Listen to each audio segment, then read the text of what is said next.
ఒక అదృష్టం ఉందండి. ఇది వైసీపీ పని చేస్తుంటే ఆ రైతుల కంట తడి గురించి కుప్పలు తెప్పల స్టోరీలు వచ్చాయి. ఇప్పుడు ఆల్రెడీ భూములు తీసుకున్న రైతులకి జగన్ టైంలో కూడా డబ్బులు వచ్చినాయి. అట్లాగే 10 ఏళ్ల దాన్ని 15 ఏళ్ళు పెంచాడు అతను. గుర్తుంది కదా, కౌలు అనేది 10 ఏళ్ల దాన్ని 15 ఏళ్ళకి పెంచాడు. అలా చేసినా కూడా అతన్ని ఈ రైతుల ఉద్యమం దీంతో విపరీతమైన నెగిటివిటీ క్రియేట్ అయింది. అదే వీళ్ళకి చూడండి, ఇప్పుడు ఆ రైతులే దుర్మార్గులు, వాళ్లే రాష్ట్ర అభివృద్ధిని అడ్డుకుంటున్న వాళ్ళు, అమరావతిని అడ్డుకుంటున్నటువంటి వాళ్ళు. ఇదివరకు అమరావతిని తీసుకెళ్లి తాడేపల్లిలో కలిపినా గుంటూరులో కలిపినా జగన్ కొరిగేది ఏం లేదు, ఒక నగరం తయారవుతుంది. అంతే. దాన్ని వ్యతిరేకించిన వాళ్ళు కరెక్ట్ అయినటువంటి వాళ్ళు, ఆ 29 గ్రామాలే ఉండాలనుకుంటున్న వాళ్ళు కరెక్ట్ అయిన వాళ్ళు.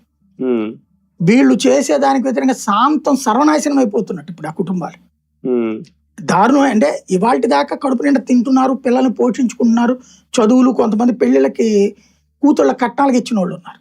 ఇప్పుడు అంతకుముందు ఆ వార్తలు వీళ్ళే రాశారుగా, కట్నాలకు ఇచ్చిన వాళ్ళు అల్లాడారనేసి. మరి ఇవాళ వీళ్ళ జీవితాల్లో వీళ్ళు తీసుకెళ్లి నింపుతుంటే ఈనాడు జ్యోతి వార్త అన్న రాసిందని చూడండి. మన రాష్ట్రంలో ఏంటయ్యా అంటే, మాకు నచ్చిన వాడు చేసే దౌర్జన్యం అద్భుతం, మాకు నచ్చని వాడు విమర్శించినా సరే మాకు దుర్మార్గం, మేము ఎలా చెప్తే అలా ఉండి బ్రతకండి. ఒకప్పుడు రౌడీలు ఫ్యాక్షనిస్టులు ఉన్నటువంటి సందర్భంలో జనాలు ఎలాంటి మానసికమైనటువంటి ఒత్తిడికి గురయ్యేవాళ్ళు. ఇవాళ మీడియా, సోషల్ మీడియా ద్వారా ప్రభుత్వాలు చేస్తున్నది ఒక పెద్ద దందా.